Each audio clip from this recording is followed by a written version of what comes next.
घाटकोपर दुर्घटना प्रकरणामध्ये आयपीएस अधिकारी कैसर खालिद यांचं निलंबन, प्रशासकीय प्रक्रियेत गलथान कारभार केल्यानं कारवाई करण्यात आली आहे. बेस्टच्या तिकीट दरामध्ये वाढ होण्याची शक्यता, बेस्ट बस प्रशासन आर्थिक संकटात, पालिकेकडे 1400 कोटी रुपयांची मागणी.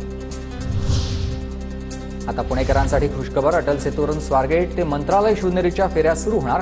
3.5 तासात मुंबई पुणे प्रवास शक्य होईल. मीरा भाईंदरमधील फाउंटन हॉटेल ते गायमुखपर्यंतच्या रस्त्याच्या रुंदीकरणाचा निर्णय घेण्यात आला आहे. मुख्यमंत्री शिंदेंकडून कामाला मंजुरी. आषाढी वारीसाठी संत तुकाराम महाराज पालखी सोहळ्याची जय्यत तयारी सुरू. शुक्रवारी पालखीचं देहूहून पंढरपूरकडे प्रस्थान. पुण्यातील दगडूशेठ गणपती मंदिरात अंगारकी चतुर्थीनिमित्त भाविकांची गर्दी. अंगारकी चतुर्थीनिमित्त विविध फुलांची आकर्षक सजावट.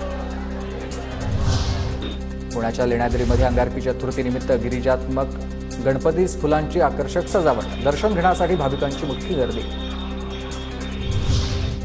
पुणे आंतरराष्ट्रीय विमानतळावरील धावपट्टी विस्ताराच्या कामास वेग. विस्तारासाठी आवश्यक असलेल्या OLS या सर्वेक्षणाला सुरुवात झाली आहे. भायखळामधील राणीबागेमध्ये मे महिन्यामध्ये पर्यटकांची रेकॉर्ड ब्रेक गर्दी. 3 लाख जणांनी दिली भेट.